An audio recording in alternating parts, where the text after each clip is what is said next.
you have you at any time taken the COVID shots? I had to at the end of everything. But before you went into hospital? Before I went in, no. So before you went into hospital, you were what they call unvaccinated. Correct. And why did you decide not to take the shot then? Because I'm young and I didn't have any pre-existing conditions. I followed safety protocols. I wasn't around people coughing. I washed my hands, and I really figured, okay, like, it's only affecting the elderly. I should be okay.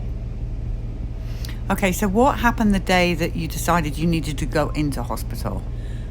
I actually got 104 fever and was kind of getting a little delirious, so I went to the urgent care. Urgent care had sent me home after they did a chest x-ray. They said, okay, you're COVID positive with pneumonia. I still had the 104 fever, but they said just take some fever reducer and see if that makes you feel better. So I went home, I did that. Didn't help. So the next day I went to one of our local emergency rooms. And the first question they ask you whenever you walk in is, have you had your vaccine yet? And I said, no, I haven't. And it's like the looks that they give you whenever you tell them, no, I haven't had my shot, they kind of almost like they float their eyes like, oh my gosh, that's another one. And so at that point, they kind of just write you off. I went back to see the doctor for a few minutes and was sent home. The next day, I was feeling even worse. I had a pulse ox and my oxygen levels were dropping. So I went back to the emergency room, a different hospital. Same thing. Have you received the COVID vaccine? No, I have not. Okay, well, we're going to quickly see you and we're going to send you back home. And so I went back home again. And the next day, I have a hard time remembering because I was kind of in and out of consciousness. At some point, I called 911 and I got an ambulance to my house and they took me to a local ER. And at that point, they had to take me because I was coming by ambulance. Do you live on your own? I do, yes. It was just me and my son. And you have a 12-year-old son, so just you and your 12-year-old son? Yes. So what happened to your 12-year-old son on that day? I had him go to his dad's house. So he did stay with his dad while I was dealing with all of the sickness because I knew something wasn't right. Okay. And then from there, they sent me off to another hospital. I was transferred by the ambulance to a different location because that current hospital didn't have room for me.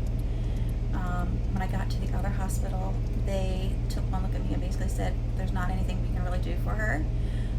So they sent me off to what they called a COVID ward, which was an abandoned hospital that was no longer used. But they had opened it up for COVID patients like myself.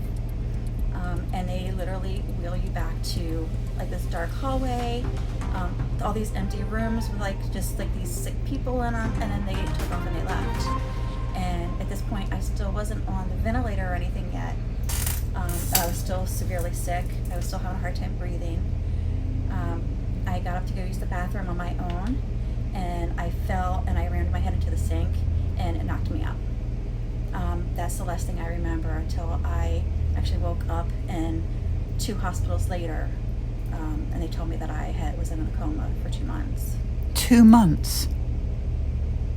So do we know what happened? Did someone find you on the floor and then what?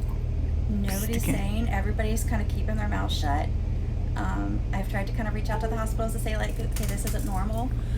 What happened?